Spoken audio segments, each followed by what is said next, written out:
नमस्कार मित्रांनो, माझं नाव डॉक्टर सतीश सूर्यवंशी. आज मी तुम्हाला एक छानशी कथा ऐकवणार आहे. कथेचं शीर्षक आहे एक दिवसाचा पांडुरंग. खूप सुंदर आहे कथा. मला माहीत नाही ती कोणी लिहिली आहे, पण अप्रतिम लिखाण आहे आणि ती व्हॉट्सअपवर मला फॉरवर्ड आली होती. तुम्हालाही ती नक्की आवडेल. मी सुरू करतो. पंढरपूर येथील पांडुरंगाच्या मंदिरात गोकुळ नावाचा भक्त नियमितपणे झाडण्याची सेवा करत होता. तेव्हा त्याच्या मनात विचार आला की विटेवर उभं राहून रोज हजारो लोकांना दर्शन देत असणाऱ्या पांडुरंगाचे पाय नक्कीच दुखत असतील. म्हणून एक दिवस त्याने पांडुरंगाला विचारले, देवा, तू आमच्यासाठी सारखा उभा असतोस, तुझे पाय दुखत असतील, तेव्हा तू आता विश्रांती घे. मी तुझ्या जागी उभे राहण्याची सेवा करतो. त्यावर पांडुरंग म्हणाला, ठीक आहे, पण तू इथे उभा राहून कुणालाही काहीही सांगू नकोस. काहीही झाले तरी बोलू नकोस. फक्त हसत उभा राहा. पांडुरंगाचे हे बोलणे गोकुळने मान्य केले व दुसऱ्या दिवशी सकाळी तो पांडुरंगाच्या जागी उभा राहिला. तेव्हा तेथे भक्तांचे येणे सुरू झाले. एक श्रीमंत भक्त आला. तो पांडुरंगाला म्हणायला लागला, देवा, मी लाखो रुपयांची देणगी दिली आहे. माझ्या व्यवसायामध्ये भरभराट होऊ दे. त्यावर तो श्रीमंत भक्त तिथून निघून गेला. पण चुकून तो आपले पैशाचे भरलेले पाकीट तिथेच विसरला. पण देवाने काहीच न करता फक्त उभे राहण्याचे सांगितले असल्याने गोकुळ त्याचे पाकीट त्याला परत देऊ शकला नाही. त्यामुळे तो फक्त हसत उभा राहिला. पुढे तेथे एका गरीब भक्ताचे येणे झाले. गरीब भक्त पांडुरंगाला म्हणाला, पांडुरंगा, हा 1 रुपया मी तुला अर्पण करतो. माझी ही धनाची सेवा स्वीकार कर. तसेच मला नेहमी तुझ्या चरणाशी ठेव. माझ्याकडून तुझी भरपूर सेवा करून घे. देवा, माझी बायको व मुले 2 दिवसापासून उपाशी आहेत. घरात अन्नाचा कण नाही. माझा सगळा भार मी तुझ्यावर सोडला. जे काही होईल ते तुझ्या इच्छेप्रमाणे होईल असा मला पूर्ण विश्वास आहे.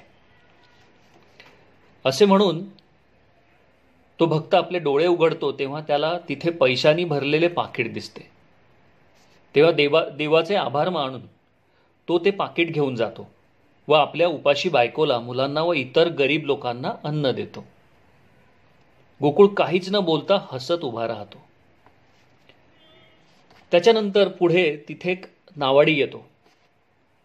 देवाला उद्देशून तो म्हणतो, हे पांडुरंगा, आज मला समुद्रातून खूप लांबचा प्रवास करायचा आहे.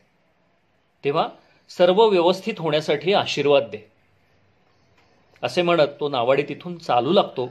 तितक्यात तो श्रीमंत भक्त पोलिसांना घेऊन तिथे येतो.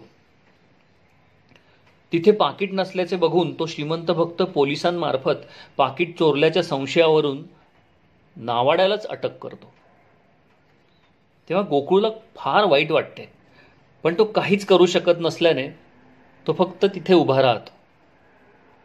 तेव्हा नावाडी देवाकडे बघून म्हणतो, पांडुरंगा, हा काय खेळ मांडलायस? मी काहीच केले नाही तरी सुद्धा मला ही शिक्षा? हे ऐकून मात्र गोकुळचे हृदय गहिवरले. तो विचार करतो की स्वतः पांडुरंग जरी इथे असता तरी त्याने काहीतरी केले असते. असे म्हणून न राहून तो पोलिसांना सांगतो की पाकीट नावाड्याने चोरले नसून गरीब भक्ताने चोरले. त्यावर पोलीस नावाड्याला सोडून देतात. तेव्हा नावाडीनं श्रीमंत हे दोघे भक्त देवाचे आभार मानून तिथून निघून जातात.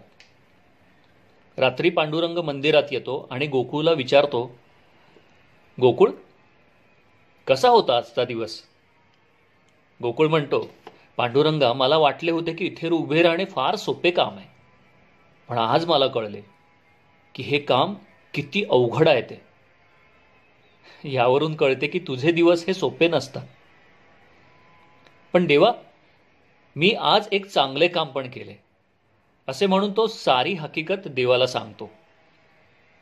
तेव्हा पांडुरंग निराश होऊन त्याला म्हणतो, शेवटी तू माझ्या आज्ञेचा भंग केलास तर.